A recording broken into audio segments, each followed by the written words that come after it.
Student, ये chapter number 4 का numerical problem 2 है। इसमें बताया गया कि एक रेन ड्रॉप है ऑफ मास m, वो under the action of gravity and frictional force जो है वो कांस्टेंट वेलोसिटी के साथ मूव करता हुआ जो है वो जमीन की तरफ आ रहा है और वो 100 मीटर जो है वो फासला ट्रेवल करता है।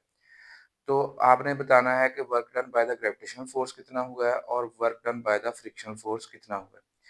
अच्छा, ये मैंने उसकी फिगर जो है वो समझाई है कि ये यहाँ पे फर्स्ट पोजीशन है अच्छा, मास दिया हुआ है 3.35 10⁻⁵ के। अच्छा, अब ये कांस्टेंट वेलोसिटी के साथ मूव करता हुआ 100 मीटर जो है वो ट्रेवल कर लेता है, ये उसकी सेकंड पोजीशन है। अब जब ये कांस्टेंट वेलोसिटी से ट्रेवल कर रहा है ना, तो इसका मतलब है इसके इसका जो एक्सेलरेशन है वो जीरो है। आपको पता है जब वेलोसिटी में चेंज नहीं आती तो इसका मतलब है कि एक्सेलरेशन नहीं है, एक्सेलरेशन जीरो है। क्योंकि जब वेलोसिटी में चेंज आती है तो उसी को हम एक्सेलरेशन कहते हैं। तो वेलोसिटी अगर कांस्टेंट है तो इसका मतलब है एक्सेलरेशन जीरो है। एक्सेलरेशन जीरो होने का मतलब है कि नेट फोर्स जीरो है, यानी इस मास पे जो मजमूई फोर्स लग रही है, नेट फोर्स जो है वो जीरो है। इसका मतलब ये हुआ कि इसके ऊपर लगने वाली ग्रेविटेशनल फोर्स जो नीचे को लग रही है mg, ये इक्वल है इसके ऊपर लगने वाली फ्रिक्शनल फोर्स जो आपके पास एरोडायनामिक्स फोर्स है। अच्छा, अब ये जो आपके पास इसका मतलब ये हुआ कि ये जो frictional force in opposite direction लग रही है, ये भी एक्चुअली वेट के क्या है, बराबर है। तो अब अगर ये बराबर है तो तभी एक दूसरे को कैंसिल कर रहे हैं और आपके पास नेट फोर्स जो है वो जीरो है। इसका मतलब है कि ये जो ऊपर को लगने वाली फ्रिक्शनल फोर्स जिसको एफ से रिप्रेजेंट किया गया है, ये एक्चुअली ग्रेविटेशनल फोर्स यानी एफ जी के ही बराबर है, यानी एम जी के बराबर है। अच्छा, अब चलते हैं दोनों उसकी तरफ, इसके जो पोर्शन से पूछे हैं। पहला है work done by the gravitational force. तो उसके लिए हमें ग्रेविटेशनल फोर्स चाहिए और हमें डिस्प्लेसमेंट चाहिए। सो यहाँ पे देखेंगे ग्रेविटेशनल फोर्स भी नीचे को है और डिस्प्लेसमेंट भी नीचे को है। तो सेम इन डायरेक्शन होने की वजह से इनमें फोर्स में और डिस्प्लेसमेंट में एंगल जीरो है। सो जब हम एफ यानी एफ जी यानी ग्रेविटेशनल फोर्स डॉट इसका डिस्प्लेसमेंट के साथ जब खोलेंगे, आपके पास एफ जी इसकी मैग्नीट्यूड ग्रेविटेशनल फोर्स की, ये आपके पास जो डिस्प्लेसमेंट है उसकी मैग्नीट्यूड, और ग्रेविटेशनल फोर्स और डिस्प्लेसमेंट के दरमियान जो एंगल है वो उसका कॉज आएगा।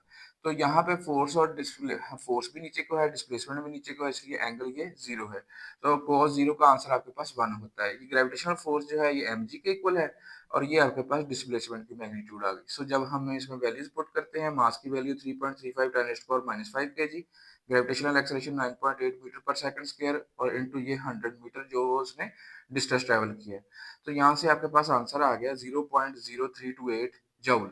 तो इतना वर्क किया है आपके पास ग्रेविटेशनल फोर्स ने। अब हमने वर्क डन निकालना है बाय द फ्रिक्शनल फोर्स।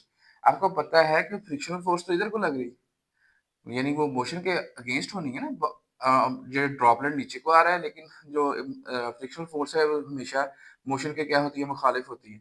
तो फ्रिक्शनल फोर्स तो ऊपर को लग रही है और ये है भी किसके बराबर, इसके वेट के बराबर है।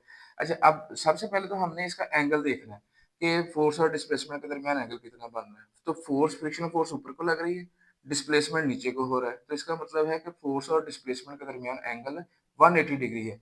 सो हम देखें कि work done by the frictional force निकालेंगे तो फ्रिक्शनल फोर्स डॉट डिस्प्लेसमेंट। अच्छा, अब यहाँ पे फ्रिक्शनल फोर्स की मैग्नीट्यूड डिस्प्लेसमेंट की magnitude into cause of the angle between the frictional force and displacement जो कि 180 डिग्री है। अच्छा, अब ये कॉज ऑफ 180 डिग्री जो है वो -1 होता है, इस वजह से ये आपके पास माइनस है। ये जो फ्रिक्शनल फोर्स थी ये तो उतनी थी जितनी आपके पास ग्रेविटेशनल फोर्स थी। सो हम इस फोर्स की जगह भी जो है mg उसकी वैल्यू लिखेंगे। सो mg इंटू डी। सो आप ये वाली टर्म देखें कि mg इंटू डी ये वही है जो आपके पास पहले थी। इसका मतलब है इस m इंटू जी इंटू डी का भी आंसर 0.0328 जूल है।